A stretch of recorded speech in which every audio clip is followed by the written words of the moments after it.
కాంగ్రెస్ ప్రభుత్వం వచ్చిన తర్వాత ఏం జరిగింది రాష్ట్రంలో అంటే చిన్న పిల్లలకు కూడా బూతు మాటలు నేర్పించాడు మన ముఖ్యమంత్రి రేవంత్ రెడ్డి గారు. గా బూతు మాటలు తప్ప ఇంకేమన్నా ఒరిగిందా? బూతు మాటలు ఆయన కంటే ఎక్కువ మాట్లాడతాం. మా దగ్గర అయితే సికింద్రాబాద్ బోండా మార్కెట్, మీ గడ్డన్నరం మార్కెట్లా ఆడోళ్ళకి చెప్తే కూడా మాట్లాడతారు, అంతకంటే ఎక్కువ మాట్లాడతారు. కానీ ఈ రాష్ట్రంలో నీకు ప్రభుత్వం ఇచ్చింది, ఈ రాష్ట్రాన్ని ప్రగతి బాటలో ముందుకు తీసుకెళ్లాలని ఇచ్చింది. కానీ ఆయనేమో బూతు మాటలే నా ఏకైక మార్గం అని చెప్పి ఆయన మాట్లాడుకుంటూ పోతుడు. కాబట్టి మీ అందరు కూడా నేను చెప్పేది ఒకటే, హైదరాబాద్లో రాజకీయం చేయడం అనేది చాలా ఈజీ. మరి ఈ ప్రాంతంలోనే మీ అందరు కూడా నేను, ఎందుకంటే నాకు కూడా చాలా పరిచయాలు ఉన్నటువంటి కాన్స్టిట్యున్సీ కాబట్టి నేను కూడా ఇక్కడనే ఒక 6 నెలలు నివాసం ఉన్నటువంటి ప్రాంతం కాబట్టి నాకు అందరితో చాలా పరిచయాలు ఉన్నాయి. చూసినాం ఇక్కడ రాజకీయ పరిస్థితి. కాబట్టి మా నాయకులకు, కార్యకర్తలకు, మీకు అందరికీ ఒకటే, ఇక చాలామంది ఇప్పుడు 18 మంది కార్పొరేటర్ల క్యాండిడేట్లు కావాలి. కానీ మా దగ్గర చూస్తే వందలాది మంది ఉన్నారు. ఈ వందలాది మందిలో పోటీ చేసేది మాత్రం 18 మందే. చాలా మంది అనుకునేది ఏంటంటే టీఆర్ఎస్ ప్రభుత్వం వచ్చినాక నాకేమిచ్చింది, టీఆర్ఎస్ ప్రభుత్వం వచ్చిన తర్వాత నేను కార్యకర్తలాగానే ఉన్నా కదా అనేటువంటిది. కానీ టీఆర్ఎస్ వచ్చినాక సమాజంలో అద్భుతమైనటువంటి గుర్తింపు నీకు ఇచ్చింది. నీ యొక్క డివిజన్లో కానీ, నీ బస్తీలో కానీ ఎవరన్నా సమస్య ఉంటే నీ దగ్గరికే వస్తుండంటే అంతకంటే ఈ కార్పొరేటర్, ఎమ్మెల్యే, మంత్రి పదవులు ఏం గొప్ప కావు అని చెప్పి కార్యకర్తలు గుర్తుపెట్టుకోవాలని చెప్పి నేను ఈ సందర్భంగా తెలియజేస్తా ఉన్నాను. రాజకీయాలలో ఎట్లుంటుందంటే మనము దేవుళ్ళ దగ్గరికి వెళ్ళినప్పుడు, పక్క రాష్ట్రాలకు వెళ్ళినప్పుడు అక్కడ కూడా పరిచయాలు ఉంటాయి. నువ్వు ఏ పార్టీలో ఉన్నావు కానీ, లేకపోతే మనం మాట్లాడేటప్పుడు చెప్తాం నేను టీఆర్ఎస్, బీఆర్ఎస్ అని. కానీ వాళ్ళు ఎంతో సంతోషపడతారంటే అరే మీ నాయకుడు గొప్ప నాయకుడు కదా అనే విధంగా. అదే మనకు పెద్ద పదవి.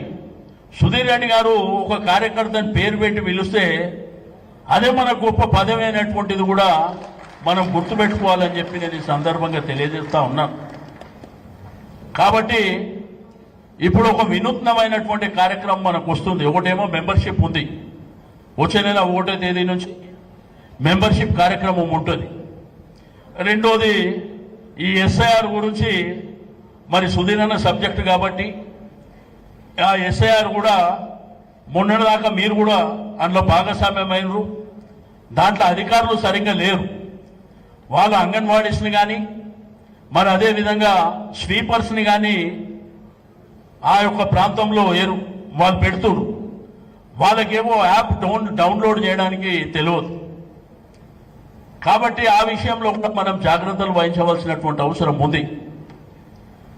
అయితే మీ అందరూ కూడా నేను రిక్వెస్ట్ చేసేది ఒకటే, సరే రాజకీయాలు అనేది ఒక్కొక్క సందర్భాల్లో డైనమిక్గా ఉంటుంది. రెండోది మీ కార్పొరేటర్లు కూడా 11 మంది వాళ్ళు కూడా చాలా పనిచేసారు, చేయలేదని కాదు. సరే ఒక్కోసారి గాలి వచ్చినప్పుడు ఏంటంటే మరి ఓడిపోతారు. మరి అదేవిధంగా కష్టపడ్డా కానీ కొంతమంది ఓడిపోయారు. చాలా వాళ్ళు కూడా వాళ్ళ డివిజన్లో అద్భుతాలు జరిగినాయి. సుధీర్ రెడ్డి గారి సహకారం, కేటీఆర్ గారి సహకారంతో చాలా అద్భుతాలు జరిగినాక సరే ఒక గాలి వచ్చినప్పుడు ఆ గాలిలో మరి చాలా మంది అంటే మన దగ్గర ఓడిపోయినటువంటి పరిస్థితి. అయినప్పటికీ మొక్కమైన ధైర్యంతో మళ్ళా మన పార్టీ అధికారంలోకి రావాలి, మళ్ళీ కార్పొరేటర్ కావాలనేటువంటి సంకల్పంతో మరి కార్యక్రమాలు నిరంతరంగా చేసుకొని ముందుకెళ్తున్నారు. రెండోది ఈ మెంబర్షిప్ కార్యక్రమం కూడా ఈసారి డిజిటల్ మెంబర్షిప్ ఉంటుంది. మొన్న కేసీఆర్ గారి నాయకత్వంలో మీటింగ్ జరిగినప్పుడు ఈ సభ్యత్వం విషయంలో చాలా చర్చ జరిగింది. ఈ చర్చ జరిగినప్పుడు డిజిటల్ మెంబర్షిప్ చేయాలనేది నిర్ణయం చేసేది పార్టీ.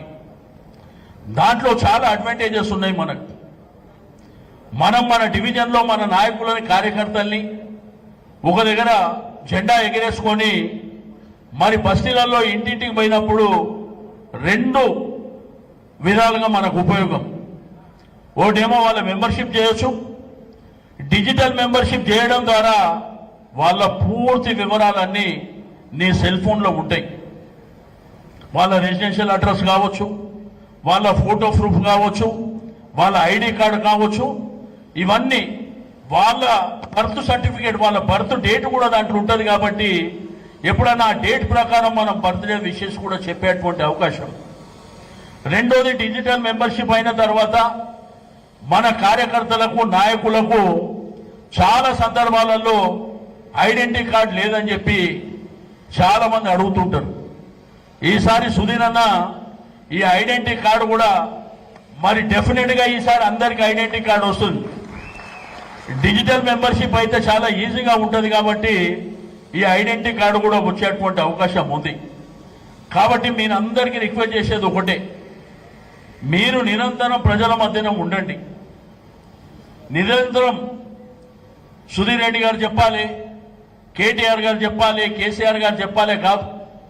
మీరు నిరంతరంగా ఏదో ఒక కార్యక్రమం తీసుకొని ఉండండి. పొండి మీరు ప్రజల దగ్గరికి పోయినప్పుడు కాంగ్రెస్ పార్టీ చెప్పింది ఇంట్లో ఉన్న మహిళలకు 2500 ఇచ్చిందా అని అడగండి. పోయి మన సెల్ ఫోన్లో వీడియో తీసుకోవచ్చు. మీరు అడుగుతుంటే వాళ్ళు చెప్తారు ఇయ్యలేదని చెప్పి. దాన్ని వాడుకునేటువంటి అవకాశం మనకు ఉంది. మన అదేవిధంగా ఆడపిల్లలకు స్కూటీలు ఇప్పిస్తా అన్నాడు, ఇప్పించిండా? లేదు. 2000 పెన్షన్ని 4000 రూపాయలు చేస్తా అన్నాడు, చేసిండా? మరి చేయలే. ఇట్లా చాలా అంశాలు ఉన్నాయి. రెండోది, కేసీఆర్ గారి ప్రభుత్వంలో మీకు 24 గంటల కరెంట్ వచ్చిందా లేదా? ఇప్పుడు వస్తుందా? అడిగితే వాళ్ళే చెప్తారు. దాంతోపాటు తాగడానికి మంచినీళ్ళు లేవు, కరెంటు సరిగ్గా కాబట్టి మాది ప్రజాపాలన. వీళ్ళదంట ప్రజాపాలన. దోపిడి దొంగలంతా కలిసి ఎక్కడదక్కడ పంచుకొని దోచుకునేటువంటి ఈ పందికోకులకు ప్రజాపాలన. నేను మీ అందరికీ రిక్వెస్ట్ చేస్తున్నా, కేసీఆర్ గారు ఏం చేశారు, కేటీఆర్ గారు ఏం చేశారు, అప్పటి ప్రభుత్వం ఏం చేసింది, మీ ఎమ్మెల్యే సుధీర్ రెడ్డి గారు ఏం చేశారు, ప్రజల దగ్గర పొండి. వాళ్ళు మనకంటే ముందే చెప్తారు, పోకముందు మీరు అద్భుతాలు చేసిందని చెప్పి. కానీ ఈ ప్రభుత్వం వచ్చిన తర్వాత పేరుకు ప్రజాపాలన, మరి రాష్ట్రంలో పరిస్థితులు ఏ విధంగా ఉన్నాయో మీరు టీవీలో పేపర్లో చూస్తున్నారు. రెండోది, హైడ్రాన్ తెచ్చింది. అసలు ఈ భారతదేశంలో ఒక ముఖ్యమంత్రిని ఇన్ని గలీజ్ మాటలు తిట్టినటువంటి చరిత్ర ఏంటని చూసేదా? ఏ బస్తీకి పోయినా ఆ మాటలు తింటే ఆత్మహత్య చేసుకోవాలి. అన్ని మాటలు తిట్టారు కదా, ఎందుకు అసలు మన బతుకు? ఏదో చిన్నతనంలో అవకాశం వచ్చినప్పుడు ఎంత జాగ్రత్తగా చేసుకోవాలి. మాట్లాడితే ఒంటి కాలు మీద. కేటీఆర్ గారు మాట్లాడతారు, మీరు అందరు చూశారు. మీ దగ్గర కూడా కాంగ్రెస్ ఓడో బీజేపీ ఓడో ప్రజలు కూడా మీతో మాట్లాడుతుంటారు. కేటీఆర్ గారు మాట్లాడుతుంటే కొంతమంది చాలా అద్భుతంగా మాట్లాడండి. కేటీఆర్ గారు వాళ్ళ పరిపాలన జరిగినప్పుడు అద్భుతాలు చేశారు. కొంతమంది ఏమంటారు, అహంకారంతో మాట్లాడుతున్నారు అంటారు కదా. మీరు అక్కడక్కడ చర్చలు పెడితే ఒక కన్న తండ్రి, ఇప్పుడు కేటీఆర్ గారు టీఆర్ఎస్ పార్టీ నాయకునిగా పక్కన పెట్టు, కేసీఆర్ గారు ఎవరు? కేసీఆర్ గారు ఎవరు? తెలంగాణ సాధించినటువంటి బాపే కాకుండా కేటీఆర్కు కన్న తండ్రి కదా. కేటీఆర్ గారు కన్న తండ్రి కదా కేసీఆర్. మరి ఆ తండ్రిని పట్టుకొని నేను పోటీలాడుతా, నేను పేగులు మెడలేసుకుంటా, నిన్ను తొక్కుతా అంటే ఏ కొడుకుకైనా కోపం వస్తారా రాదా? ఇప్పుడు మన పిల్లలంటే మన కోపం రాదా? మన బిడ్డనో మన తమ్మున్నో మన కొడుకునో మన నైననో అంటే కోపం రాదా మనకు? మరి దాన్ని అహంకారం అంటామా? తండ్రికి కొడుకున్నటువంటి బంధం అంటామా? మరి కేటీఆర్ గారు 10 సంవత్సరాలు మంత్రిగా ఉన్నప్పుడు అట్లా మాట్లాడిందా? కేసీఆర్ గారు ముఖ్యమంత్రి ఉన్నప్పుడు అట్లా మాట్లాడిందా? ఈయననేమో మాట్లాడితే నీ పేగులు తీసుకొని మెడలు వేసుకుంటా అంటాడు. అసలు ఇటువంటి ఈ దేశంలో ఇటువంటి ముఖ్యమంత్రిని ఎక్కడన్నా మనం చూసినామా? ఇటువంటి భాష కనీసం తన కూర్చున్నటువంటి సీటు కన్నా గౌరవం ఇవ్వవలసినటువంటి అవసరం ఉంది కదా. రెండోది శాసనసభ్యులు. నేను చెప్పిన ఆ పక్కన లక్ష్మారెడ్డి గారు పనిచేస్తారు, ఈ పక్కన సుధీర్ గారు అంటే 40 ఏళ్ళు ఆయన రాజకీయ చరిత్రని 86 నుంచి తీసుకుంటే ఇప్పటి వరకు 40 ఏళ్ళు. మళ్ళీ ఈయన పక్కన ఇబ్రాహీంపట్నం బోండి. మరి ఆయనకు ఈయనకు ఒకసారి కంపారిజన్ చేసుకోండి. అంటే మనకు ఎవరినో కంపేర్ చేసుకోవాల్సిన అవసరం లేదు, పక్కనే. కాబట్టి నాయకుని ప్రవర్తన అన్నప్పుడు మన ఇంట్లో ఉన్నప్పుడు ఒకలాగా ఉండాలి, ప్రజల దగ్గర ఉన్నప్పుడు చాలా జాగ్రత్తగా ఉండాలి. ఇవాళ రేపు సోషల్ మీడియా ఎట్లయిపోయింది? తుమ్మితే సోషల్ మీడియాలో వస్తుంది, దగ్గుతే సోషల్ మీడియాలో వస్తుంది. కాబట్టి మీ అప్రోచ్ కూడా ప్రజలకు కాలనీ మధ్యలో ఉన్నటువంటి అప్రోచ్ కూడా ఎట్లుండాలి?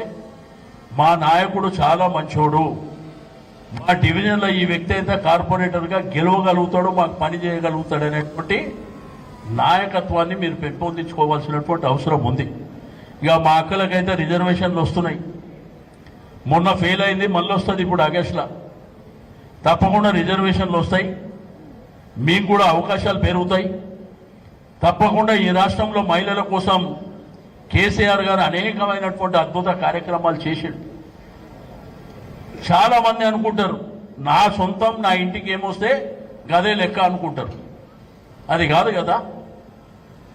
కేసీఆర్ గారు సమాజం కోసం పనిచేశాడు. ఆయన ఆ రోజు రైతు బంధు అనే కార్యక్రమం చేస్తే రైతు ఏమన్నాడంటే, ఆయన నాకు ఒక్కొనికి ఇచ్చిండు రాబాయి అందరికి ఇచ్చిండు అన్నాడు. ఇప్పుడు ఏమైంది? ఇప్పుడు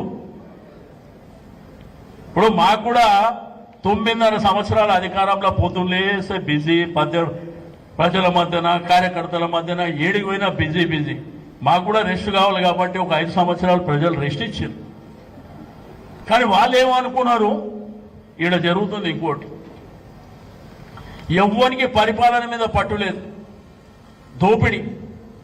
మీరు పక్కనే 4th సీట్ వెళ్ళండి, ఆడ మీరు 2 గంటలు కూర్చుంటే అక్కడ ఉన్నటువంటి ఆ గ్రామస్తులు ఆ చుట్టుపక్కల ఓటోలోడో పాన్ షాపోడో చెప్తాడు, ఎవడరా ఈడ భూములు కొన్నాడంటే వాళ్ళ పేర్లతో సహా చెప్తారు.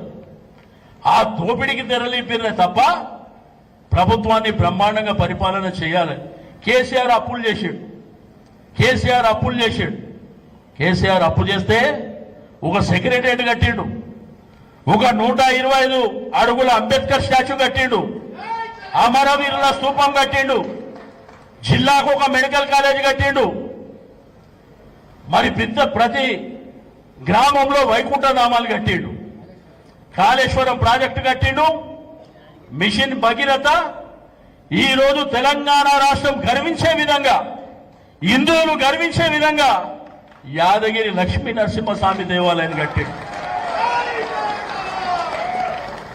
మరి నువ్వు అప్పు చేసినావు కదా 3 లక్షల కోట్లు, ఏం కట్టినావు చెప్పు.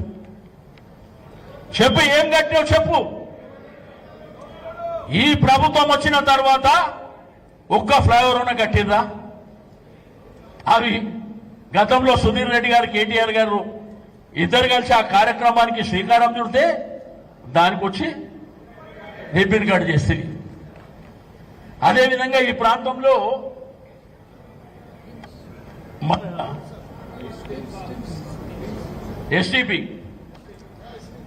ఎస్టీపీలు కడితే దానికి వచ్చా రిబ్బన్ కట్ చేసిన తప్ప ఆ రోజు స్వాతంత్రం రాకముందు నిజాం ప్రభుత్వంలో ఒక గాంధీ హాస్పిటల్, ఒక నిమ్స్ హాస్పిటల్, ఒక ఉస్మానియా హాస్పిటల్, మూడు హాస్పిటల్ కట్టారు. కేసీఆర్ గారు స్వాతంత్రం తర్వాత 4 హాస్పిటల్ ఈ ప్రాంతంలో. మొన్న సనత్ నగర్ మీరు చూసారు టీవీలో, రెండోది అల్వాల్, మూడోది గడ్డెన్నారం, నాలుగోది గచ్చిబౌలి. ఇవన్నీ సంపద సృష్టించేటువంటి కార్యక్రమాన్ని కేసీఆర్ గారు చేశారు.